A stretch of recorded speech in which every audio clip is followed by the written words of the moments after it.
Hi friends, I am Advocate Amit Ghosh.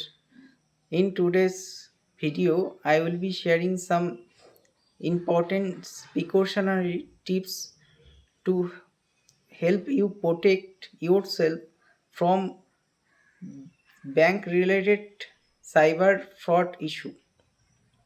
তো আমার এই ভিডিওটিতে আজকে আমি এই সাইবার ফ্রড রিগার্ডিং ব্যাংক, তো এই বিষয় নিয়ে কিছু টিপস আপনাদের প্রদান করব, যেটি সবার জেনে রাখা ভালো। এবং এখনকার দিনে যে সাইবার ক্রাইম বেড়ে চলেছে রিগার্ডিং ব্যাংক বা others bank related cyber crime, অর্থাৎ বিভিন্ন ম্যানারে হচ্ছে।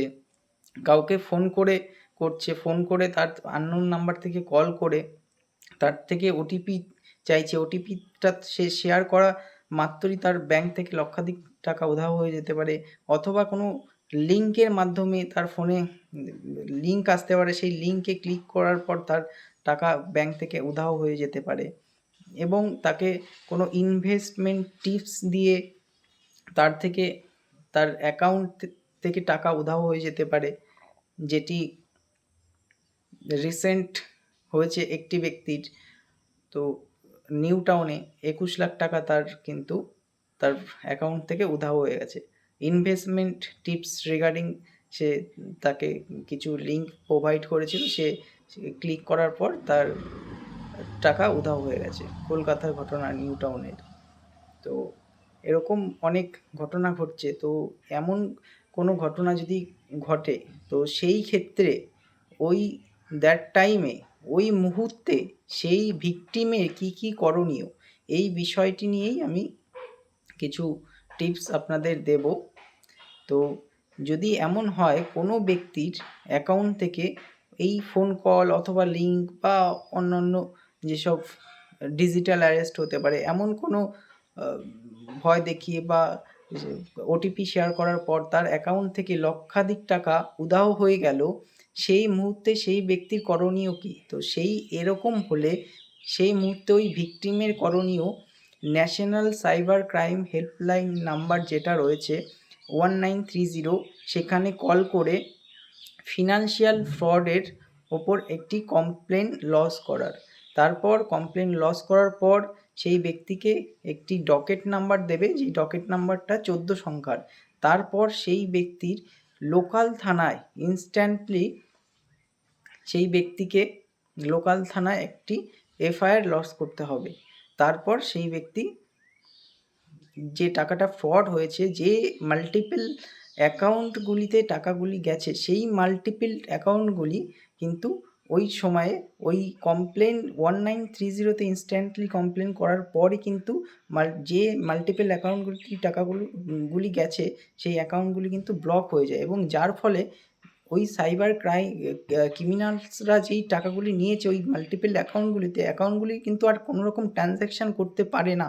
এবং ট্রানজ্যাকশান না করার ফলে ওই টাকাটা কিন্তু আটকে থাকে যেই অ্যাকাউন্ট থেকে টাকাটা আসছে, অর্থাৎ যে ভিকটিমের অ্যাকাউন্ট থেকে ওই ক্রিমিনালসদের অ্যাকাউন্টে টাকাগুলো গেছে, সেই অ্যাকাউন্টগুলি কিন্তু ক্রিমিনালসদের যে অ্যাকাউন্টগুলি সেগুলো কিন্তু ইনস্ট্যান্ট ব্লক হয়ে যায়। এই কারণেই কিন্তু সঙ্গে সঙ্গে, কোনো রকম দেরি না করে সঙ্গে সঙ্গে 1930 কমপ্লেন করে কিন্তু ওই টাকাটা আটকানোর একটা পন্থা, যেই কারণেই কিন্তু 1930 আপনাকে সাথে সাথে ফিনান্সিয়াল ফ্রডের জন্য একটা কমপ্লেন লজ করতে হবে। কমপ্লেন লজ করলেই কিন্তু ওই মাল্টিপল অ্যাকাউন্টগুলি কিন্তু ব্লক হয়ে যাবে। তো এই ক্ষেত্রে কিন্তু সেই ব্যক্তির কিন্তু টাকাটি পাওয়ার কিন্তু অনেকটা সম্ভাবনা থাকে।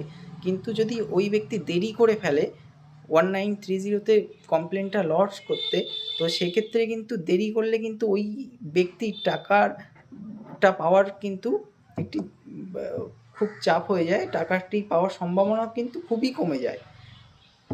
তো এইভাবে আমাদের কিন্তু সতর্ক থাকতে হবে, এবং এটাও সতর্ক থাকতে হবে কোনো রকম আনঅথরাইজ অ্যাপ ইনস্টল করব না, যেটা আপনার ফোনের পুরোটা অ্যাক্সেস নিয়ে নেবে। ফোনের অ্যাক্সেস নিয়ে আপনার অ্যাকাউন্টে ঢুকে যাবে, অ্যাকাউন্ট থেকে টাকা এইভাবে কিন্তু ফ্রড হয়ে যেতে পারে। তো কাউকে ওটিপি শেয়ার করা যাবে না। ব্যাংকের নাম করে অনেকেই ফোন করবে, ব্যাংক কিন্তু এমনভাবে কল করে না। তো এটা কিন্তু বুঝতে হবে। এই যে সাইবার ক্রিমিনালস রয়েছে, এদের বিভিন্ন রকমের গ্যাং হয় আমাদের ইন্ডিয়াতে। যেমন জামতারা গ্যাং রয়েছে ওদের,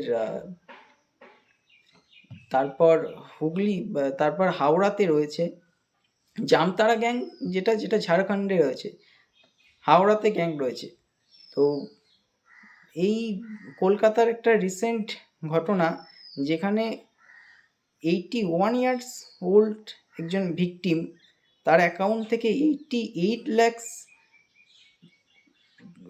রুপিস, যেটা তার ব্যাংক থেকে উধাও হয়ে গেছে, ডিজিটাল অ্যারেস্টের থ্রেটেন করে, তাকে ডিজিটাল অ্যারেস্টের ভয় দেখিয়ে তার অ্যাকাউন্ট থেকে এই টাকাটা গেছে, যেটা রবীন্দ্র পল্লীর ঘটনা, কেষ্টপুরের। তারপর আর একটা নিউ টাউনের রিসেন্ট ঘটনা আছে। তো এরকম তাকে ইনভেস্টমেন্ট টিপসের বিষয়ে বিভিন্ন রকমের লিঙ্ক প্রোভাইড করে তার থেকে অ্যাকাউন্ট থেকে কিন্তু টাকা কেটে গেছে। তারপর এই 2-4 দিন আগের একটা ঘটনা, যেখানে সুরাটের একটা ক্রিপ্টো এনেবল স্ক্যাম।